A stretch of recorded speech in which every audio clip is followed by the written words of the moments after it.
it's Bunnyco, and I'm here to teach you how to make a pair of Kodona shorts today.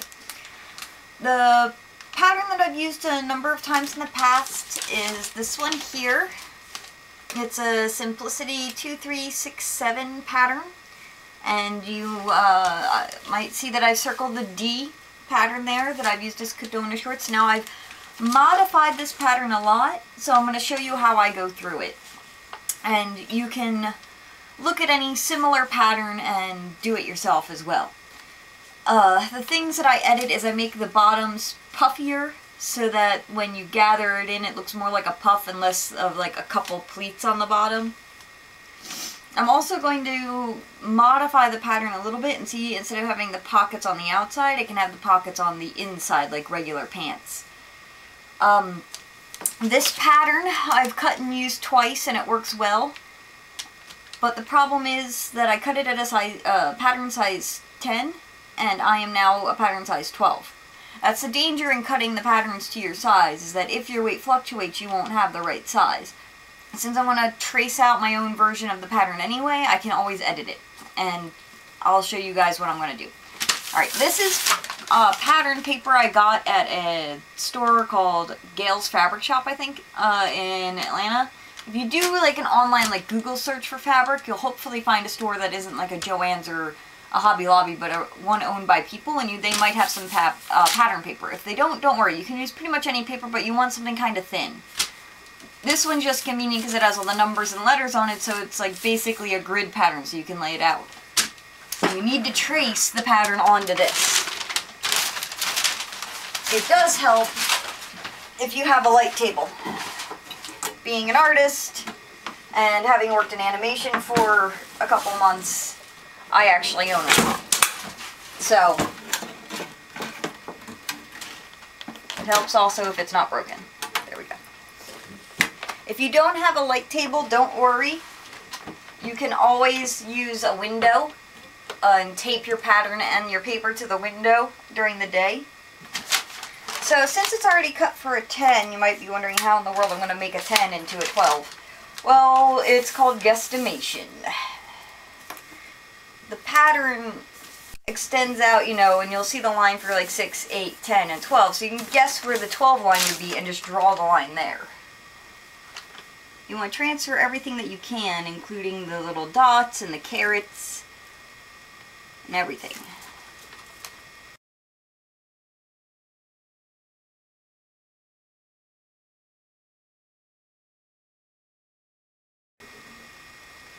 This is the part where I differ on the outside edge, where your hip would be.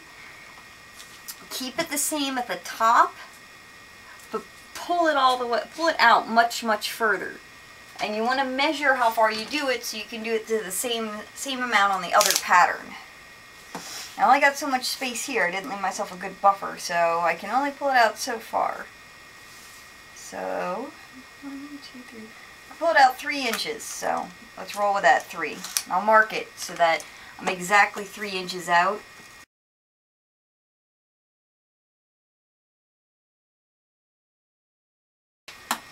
Since my pattern's bigger than the light table, I went and traced the 10 line there, and I'm going to drop it down a little bit so I can see the 12, so I know where the 12 line will be. This is also where, if you would like a longer Kodona short, you can go ahead and lengthen the bottom of your shorts here. Now, you always kind of want to go with a similar curve. This is curved on the edge, but I don't want to arc it out too far, so I'm going to draw a basic straight line, and then I'll go in by hand and arc it out. Because like you see, it's not very much of a curve on this, but it's just a light one.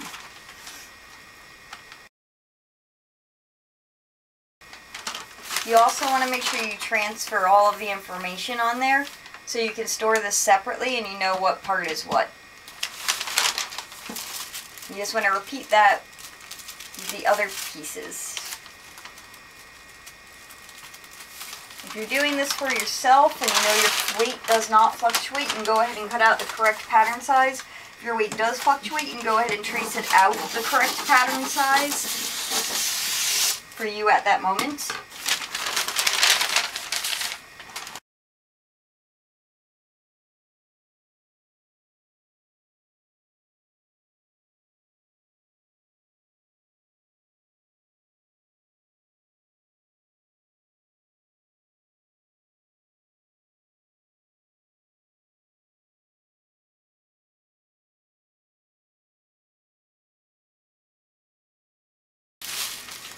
I need to adjust the pocket pattern because since I widened it, it's no longer the correct size.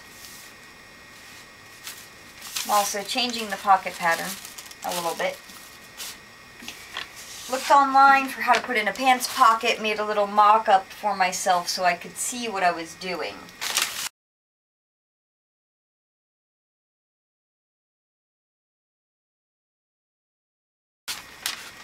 I'm not a genius in sewing, so and I'm a very visual person, so sometimes you just need a little drawing to help your brain comprehend what it's reading or trying to figure out.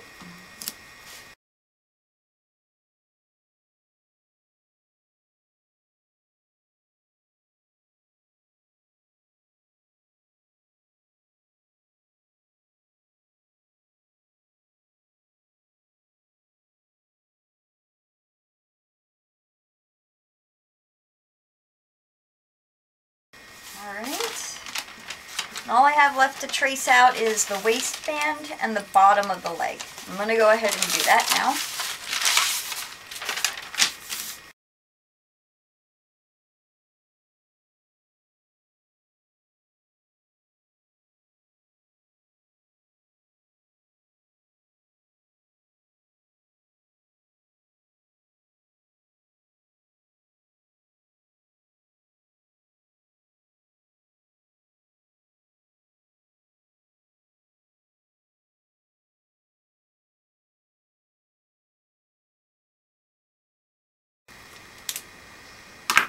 Now you want to cut out all of your pattern pieces.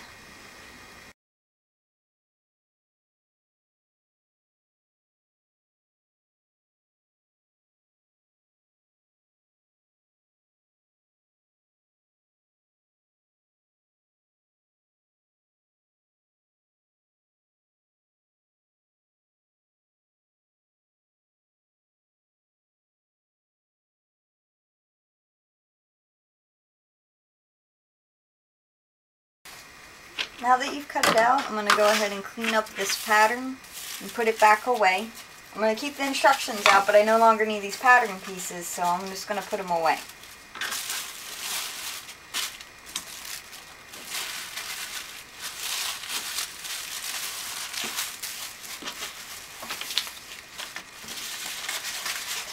By the way, this is the image that I drew up for myself.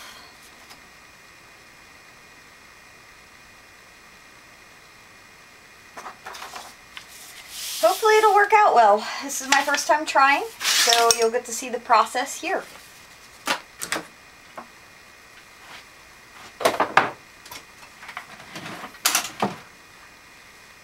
Alright, so first things first, gotta cut that fabric.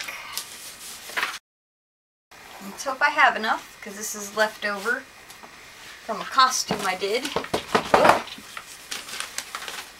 Unfortunately, my sewing area is a little cluttered because I got half-started cosplay going on. When you're pinning patterns that are your own, sometimes it's really difficult to go ahead and punch through the paper because it could be thick. I follow a number of cosplayers on Facebook, and one of them, it's called like the Queen's Fashions or something along those lines. She posts awesome tips, and one that she mentioned was to use a hole punch and punch holes in the fabric so you can go ahead and pin through those hole punches, and that was an amazing idea that I had never even thought of. I'm not doing it now, obviously, but it's a really great tip. I have a few pattern pieces that are on paper that's thicker than this, and that would actually work wonders on those.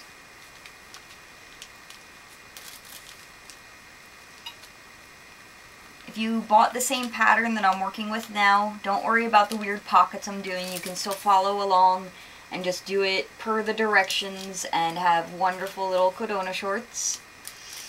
I just wanted to try a little something different to give it more of a, I guess, classier feel. In the future, I'd like to extend this down and then do some pin tucks, so it'll have a couple pin tucks before you get to the leg portion.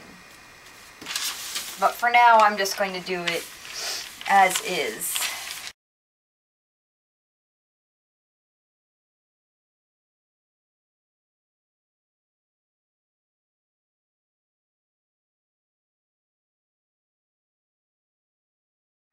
Now, you don't have to pin it all weird the way I am. Patterns often have layouts that show you how to lay out your fabric to get the best use of the fabric. There is one piece of this pattern that I am missing, and it's a little tiny tab. And what the tabs are belt loops, and there's also a little tab on the leg. And I'm going to have to make that up myself.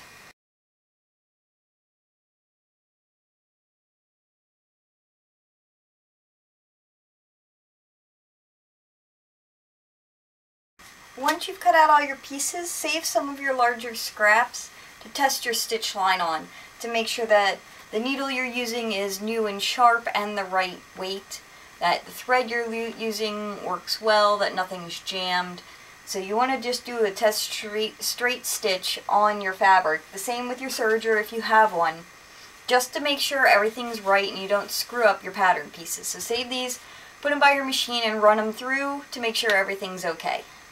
These are the last pair of shorts I made. You can see they're very similar to the actual pattern with the pockets on the outside. I brought it down here to measure the tabs so I can kind of makeshift some up.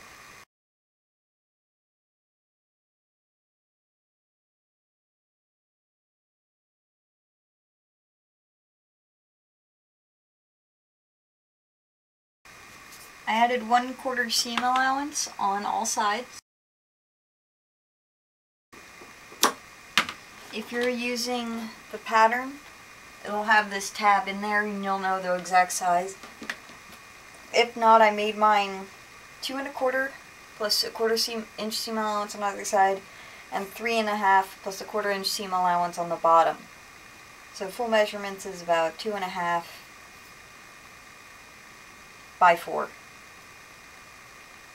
And you need 2 tabs for the front, 2 tabs for the back, 2 tabs for the pant sides, and you need to double that for the inside lining, and then you also need 1 piece of interfacing for each of them.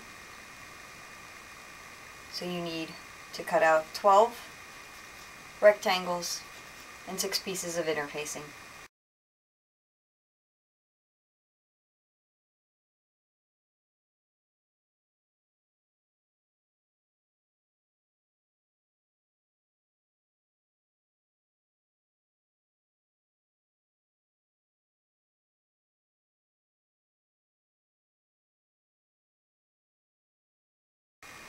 First step is to do stay stitching on the top of all of your pants pieces, which is just to do 1 straight stitch across the top of them.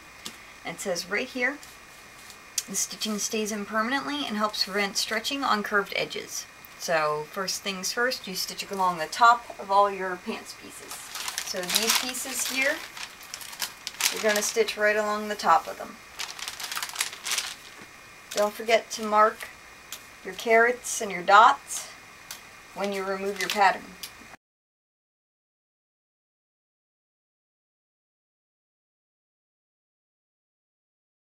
Okay, I've stay stitched the top of my shorts pattern. The next part is to stitch the darts, which are on the front piece here. And to stitch a dart, I don't know if you can see that, just you fold it right sides together, pin them together, and stitch from the dot all the way up. It's really simple.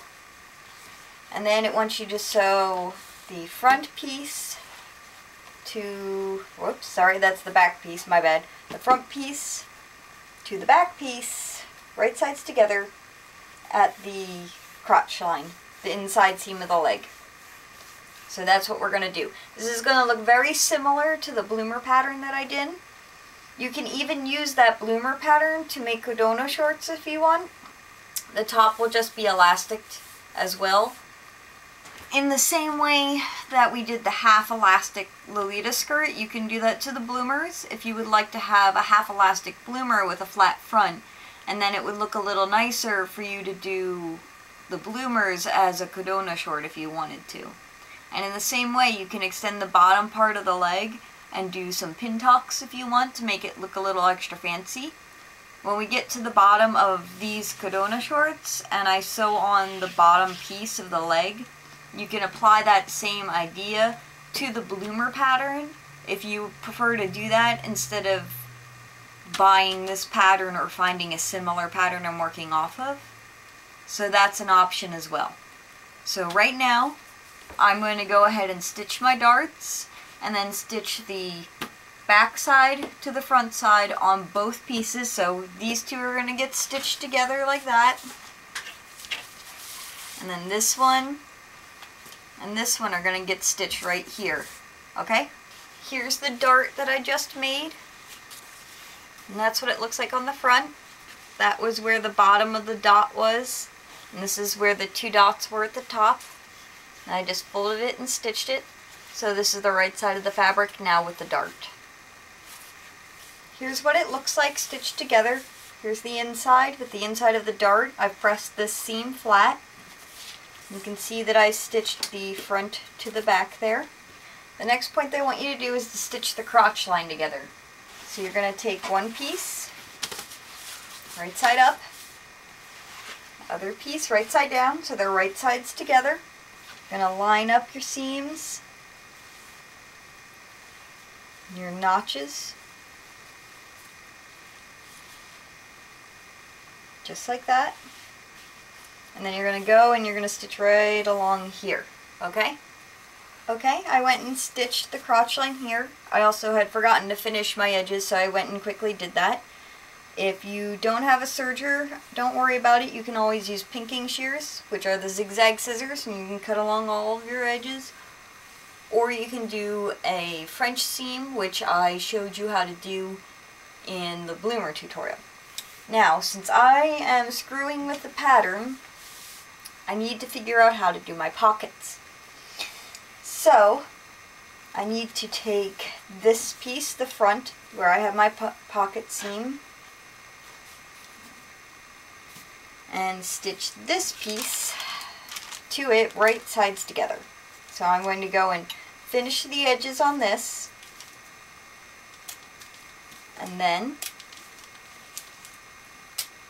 once I serge all my edges, I'm going to take this piece, put it right here, and just stitch along this edge here. Okay? I'm going to do it on this side and on this side. Now that I've stitched the pockets on, I'm going to flip them to the inside, press them, and then do a top stitch on the outside. And all a top stitch is just quite literally what it sounds like, stitching on the right side of the fabric right along the seam. What I'm also going to do is clip this. And what clipping is to help any curve actually bend the way it's supposed to. And you just go in like this. And you cut out little triangles.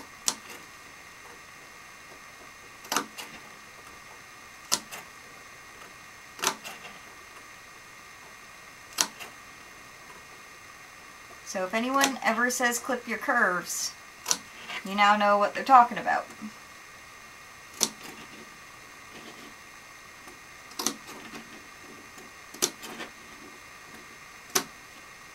Okay?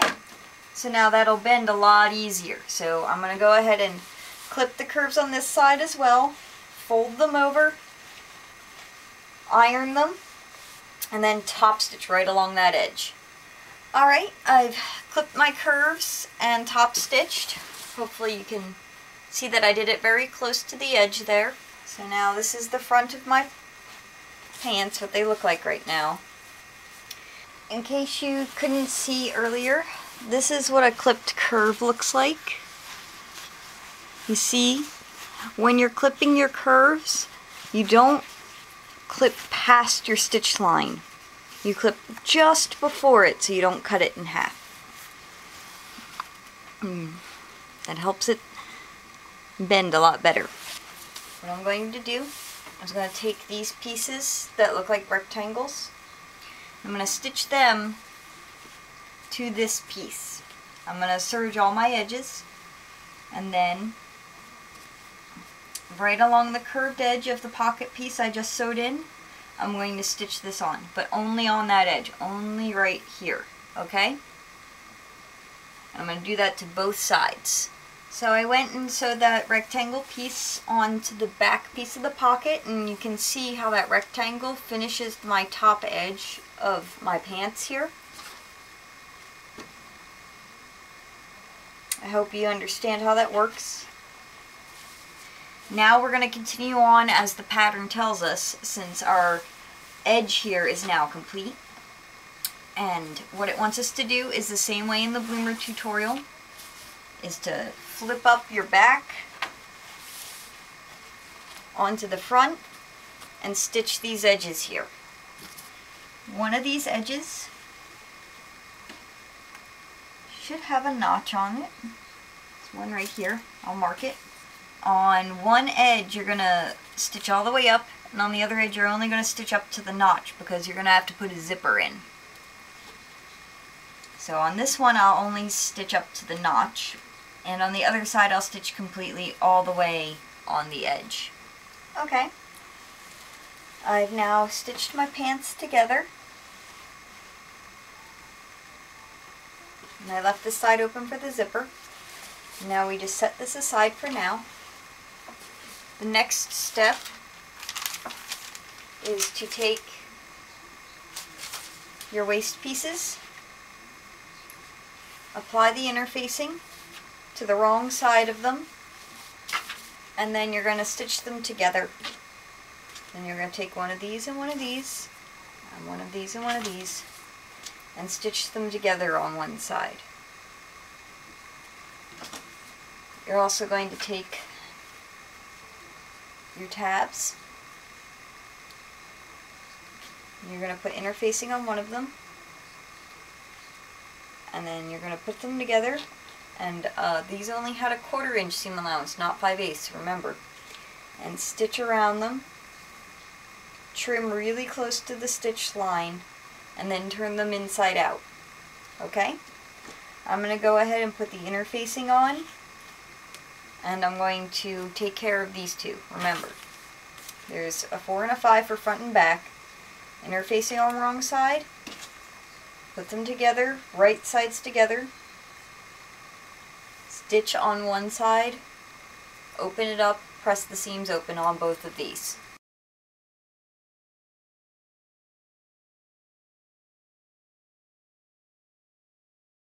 Okay, what you're going to do is put interfacing on one of the 4s and one of the 5s. The other two you're just going to leave as they are. Interfacing is basically something that you can iron on to your fabric to give it a little bit more rigidity. This will prevent your waistband from buckling or wrinkling and keep it flat. I went and put interfacing on one of each pair of these. This one has the interfacing, this one doesn't. So one of them is extra stiff. So 6 of the 12 of these have interfacing. Of the 4 yokes, which is the top part of your pants, 2 of them have interfacing and 2 of them don't. What we're going to do now is we're going to take the 2 pieces that have interfacing, put them right sides together, and stitch down one of these sides. I've stitched them together and pressed my seam open. Now, what I'm going to do is I'm going to take all of these tabs, take one of the interface pieces, one of the non-interface pieces, Put them right sides together so the inner facing out. And I'm going to go and stitch along 3 of the edges. Trim it very close to the stitch line and then turn it inside out. I just stitched one and I wanted to show you how I clip. Remember, we only did these 1/4 inch. And I took a tip from the Queen of Fashions where she said when you're going around your corners, instead of going straight and then going this way, you do 1 or 2 stitches on the bias and then go the other direction. And you take your scissors,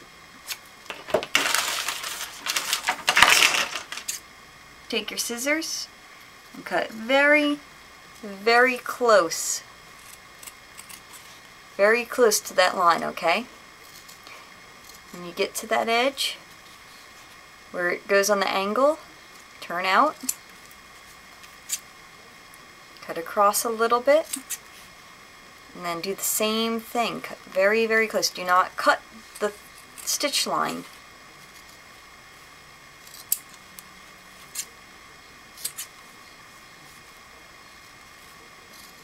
Cut very close to it, okay? Hopefully you can see what I'm doing, even though it's white on white. And then you're going to turn it inside out, or right side out. And then you have a nice tab. Now what you're going to do is iron this flat, and then top stitch right along all 3 of these edges that you just stitched. And you're going to do that for all of them. Now that you've got all of your tabs stitched, you're going to set 2 of them aside and take the other 4. And now what you're going to do is on your waistband you'll have little dots at the top. You're going to line up your tabs here with those dots. You're going to butt them up to the very top of the line here. Pin them on. And then what you're going to do is once you have them all pinned on, you're going to baste them right along the top line there. Okay? And all basting is a long stitch. Right, now that you have your tabs basted on, what you're going to do is you're going to take your pants, you're going to take the top edge, you're going to take your tab. So this is the top part with the tab, right? You're going to take the bottom part that doesn't have the tab part attached, put it right sides together to the top so that when you flip it up, it'll have the tab there. You see that? So keep your tabs clear. Go ahead and pin this on all the way around and then stitch it on. Now that you've stitched on your waistband and you're ready to go, just press it, iron it up. And you're going to take this flippeted part here, trim it down close to the stitch line, and then iron it upwards towards the yoke. You're going to take that other yoke that we have, stitch them together just like you did beforehand, finish the bottom edge. You're going to either serge it, zigzag over the edge, or do a rolled hem. What we're going to do is take right sides together at the seam, pin it on, and then stitch right along the top. You're basically stitching them one to the other. And then we're going to like flip it inside so that this top edge is finished. So you're just going to want to start at the seam like you did before, and then pin the one yoke to the other yoke and stitch along the top edge. Now that I've got my yoke stitched on, we're going to clip the curves just like we did for the pockets.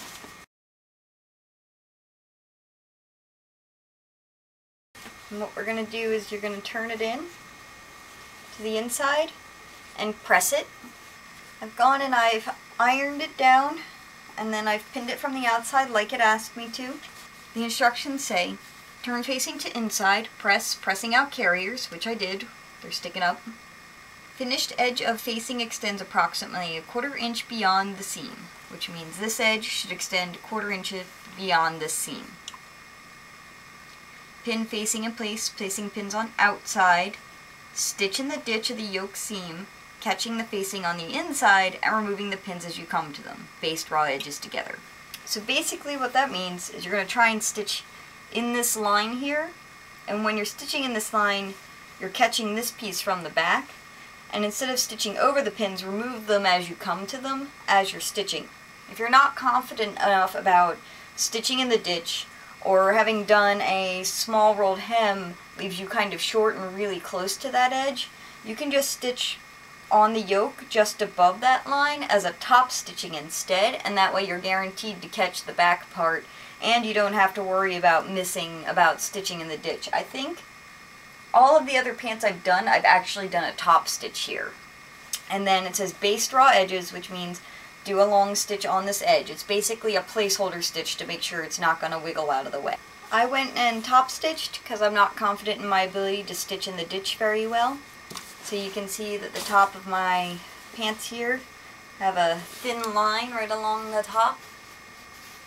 Next step is to take all your carriers or your tabs, iron them down, and hand stitch a button on the front of all of them. Now it would be a good time that if you have a belt that you plan on wearing with this, you measure where it is to make sure that you put the button low enough that your belt can get through comfortably. So go ahead and iron all of these down, and then you can sew a button onto them. I'm going to hold off on the buttoning right now, and I'm going to do it later. It doesn't matter if you do that point now or later, as long as it's done before you're finished.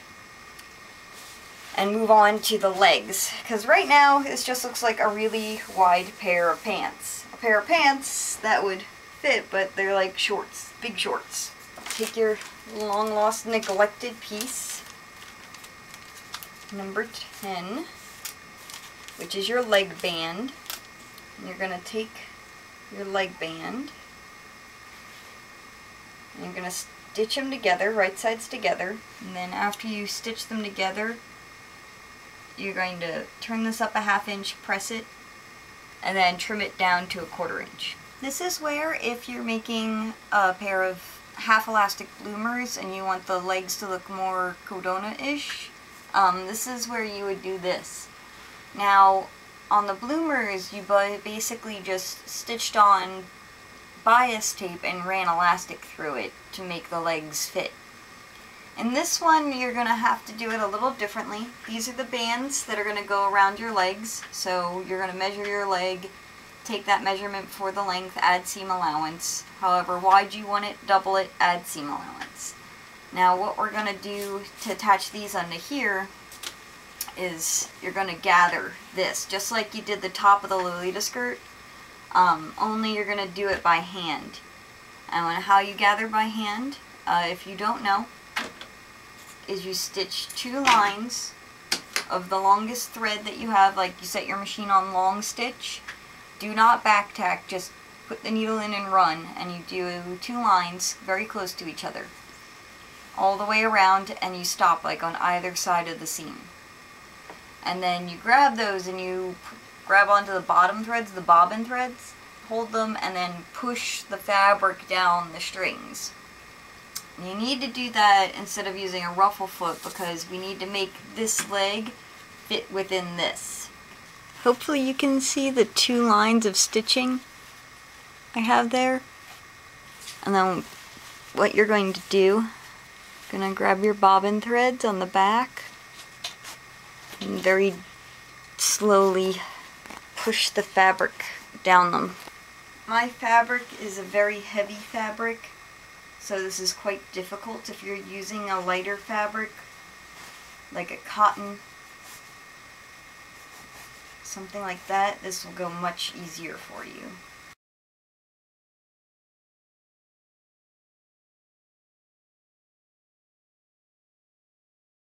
My waist leg is 11 inches, so what I'm trying to do is get this condensed down to about 11 inches as well.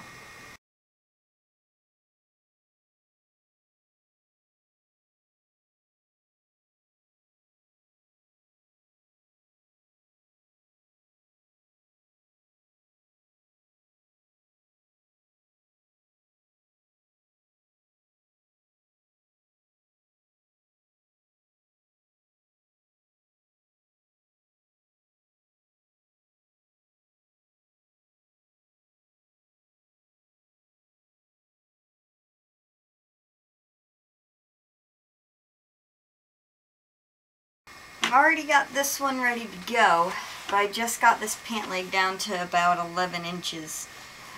So what you do is you take your leg piece, put it on over top, right sides together. You take this piece here where the seam is and line that up on the inside edge where the crotch is. And you pin it on. Oop, I got this on upside down. You want to make sure the folded edge is not the edge you're pinning. You want the raw edge to be the edge that you're pinning. And then line up your seams and start pinning it on. If you hold your leg too tight, just loosen it a little bit. If it's not tight enough, just kind of gather it a little bit as you go. You're going to pin it all the way around and then stitch it on.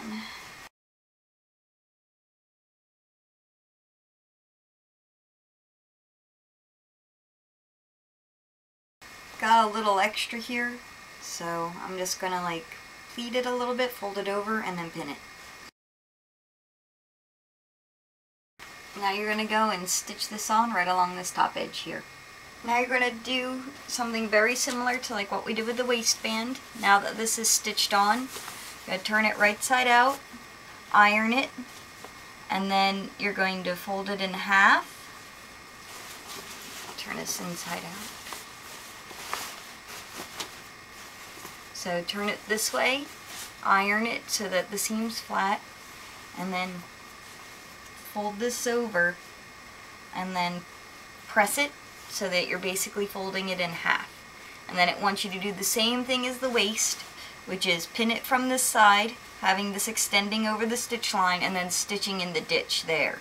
You don't have to stitch in the ditch, same as the waistband, you can just top stitch along the edge there. I went ahead and stitched this one down. I just did a top stitch right along the edge there. I haven't stitched this one, so you can see that I just ironed it.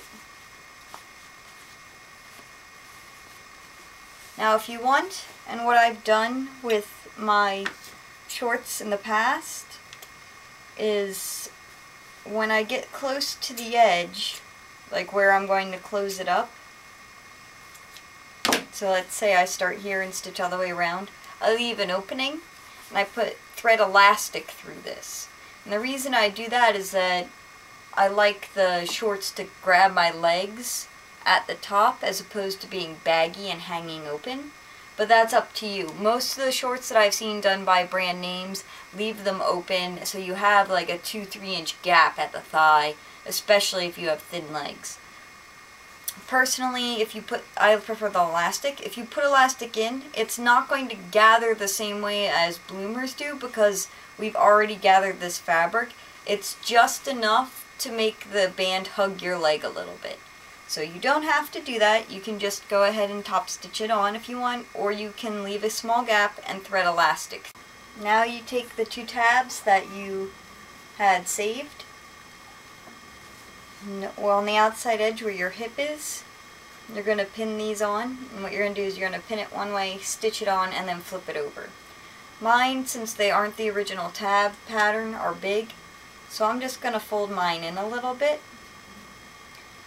I'm going to stitch it down like this, and then I'm going to fold it over, and you sew a button on, the same type of buttons that you're going to sew on up here.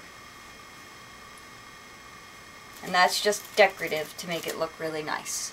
The last part, once you have all your buttons sewn on, is to install the zipper.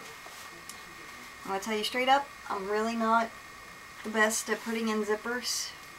I still haven't quite gotten it down. The best suggestion that I can give for putting one in well is to follow the directions on the zipper packet it comes in, follow the directions in your pattern if you are using one, and watch a lot of YouTube videos for whatever the particular type of zipper that you're putting in is. If it's an invisible zipper, a separating zipper, or a regular zipper. I'm not going to pretend that I know how to do this well. So I'm not going to try and show you how I do it correctly because I can't promise you I'm even doing it correctly.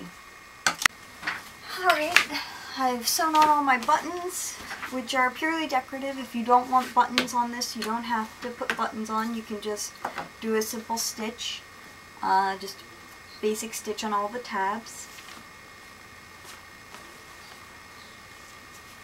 That's the back. Here's the front. I'll show you the zipper. Once again, I'm sorry for not showing you how to install the zipper. I'm just really not good at it, and I'm not confident that if I showed you how, it would even be the correct way to put a zipper in. The reason that I'm fairly decent with this pattern is that this is about the third or fourth time I've made it. So, if you're not confident, or as a good rule of thumb with any pattern, make it first out of scrap fabric, muslin, or extra stuff you have laying around, just to see how it turns out and make sure it fits you correctly. If you don't, then that's fine, but your pants or whatever you make may not fit correctly. So I highly recommend making it out of scrap fabric first, and you know where to alter the pattern. Alternatively, you can then seam rip that entire mock-up that you made, the fake one, and then use that as the pattern as you edit it. So that's a nice simple pair of Kodona shorts. I'll add an image here at the end when I'm wearing them so you can see how they look on a person.